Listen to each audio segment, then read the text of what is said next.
What would need to happen to the National Health Service for the cry to go up for more to be done? Well, discussing this with me, health policy analyst and former NHS Trust chairman, Roy Lilly. Roy, good evening and welcome. Good evening, Nigel. One of the things that fascinates me, and you've spent so many years in the National Health Service and talking about the National Health Service, perhaps I've got something wrong here. I thought the NHS was there to protect us. Yet I keep hearing that we have to protect the NHS. And isn't that what Plan B's about? Isn't Plan B about hospitalisations reach a certain number, whether it's through COVID, whether it's through flu, and restrictions come back? And Roy, I ask this in the context that I can't think of a winter when the NHS hasn't been in crisis over the course of the last few years. Yeah, it's always chock-a-block. I mean, the NHS never asked to be protected, Nigel. I mean, that was a kind of the invention of the number 10 press office, and it was a kind of a nice story, and everybody coalesced around the NHS. We all went out clapping for it, and that was a way of focusing public attention. So it was a rather cute communications move. Look, I mean, the situation, I can just tell you what the situation is. Most of our major hospitals now are running at about 90% capacity. Right now, World Health Organization guidance for capacity is around 83%. That's kind of regarded as safe for handovers and maintenance of kit and what have you. So we're running at 90%. Last weekend, for example, the John Radcliffe Hospital, one of our biggest hospitals just outside London, it closed. It said we're full up. We can't take any more. Patients were diverted. People are waiting now commonly for 4 to 6 hours for an ambulance. So, I mean, the NHS is chock-a-block. It's chock-a-block with what? Two things. One, yes, COVID. I mean, there are 8,500 people in hospital with COVID now. This time last year it was 600. So, and that's, going in that direction. It's going up. And we've got, all the normal stuff that people are coming in with, plus people who are much sicker than they need to be because of the waiting list problem. And of course, there's the waiting list problem where the NHS, it's done well on COVID, it's done well on cancer, but it's still trying to catch up with waiting. So it's chock-a-block now. OK, now I get that. And of course, we're living in a country with a very rapidly rising population. And I don't think we've built enough hospitals over the course of the last 20 years to meet anything like the need. So there is a major problem there. But Roy, no, the issue there, if I could just, sorry to go on. The issue there is our beds per 100,000 population.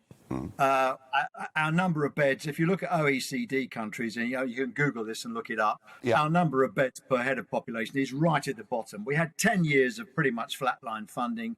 The beds shrunk, the workforce shrunk. So we came along, COVID came off a very low base. That's the reason for that. Yeah, and Roy, we're at 5.6 million, I believe, now in terms of the waiting list. Dire warnings that it could go to 13 million.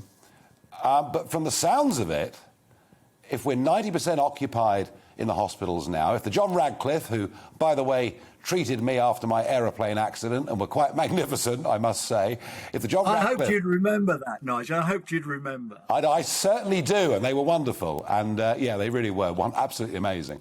I mean, the one thing I've never doubted, Roy, if you're in a serious accident, if you're really in trouble, the NHS is fantastic. I absolutely...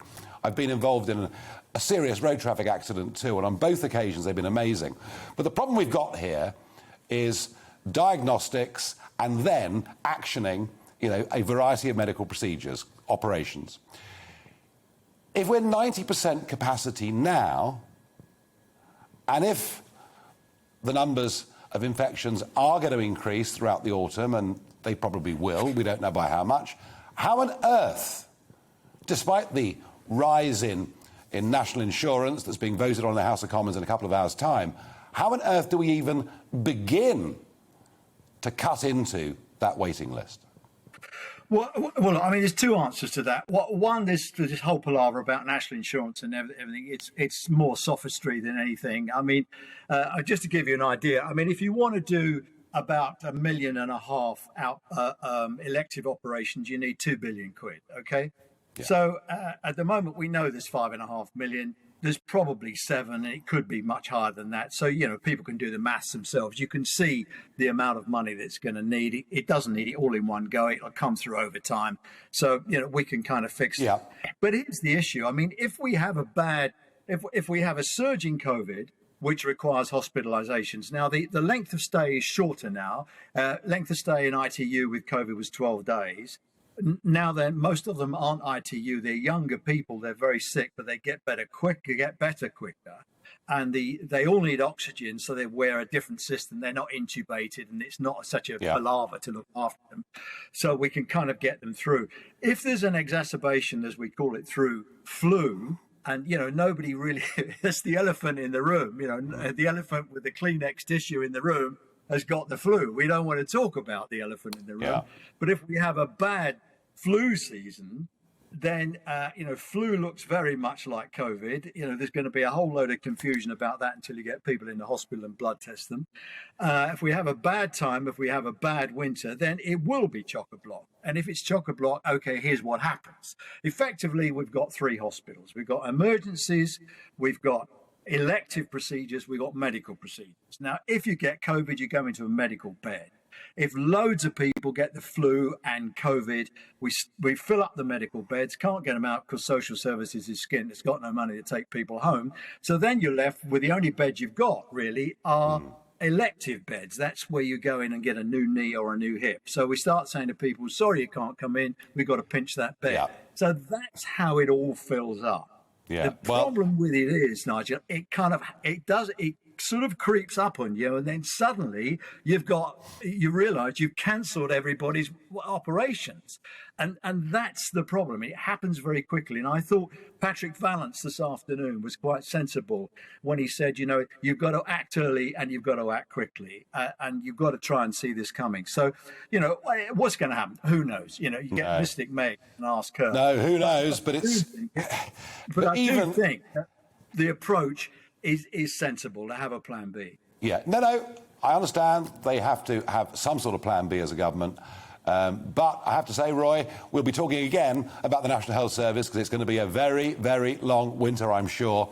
And thank you. Fingers crossed. Well, we'll cross our fingers. We might need to cross everything, I think. Welcome to the GB News YouTube channel. You can watch us live 24 hours a day, catch up on your favourite shows, and join in the conversation in the comments below. Don't forget to subscribe and you'll never miss any of our exclusive content.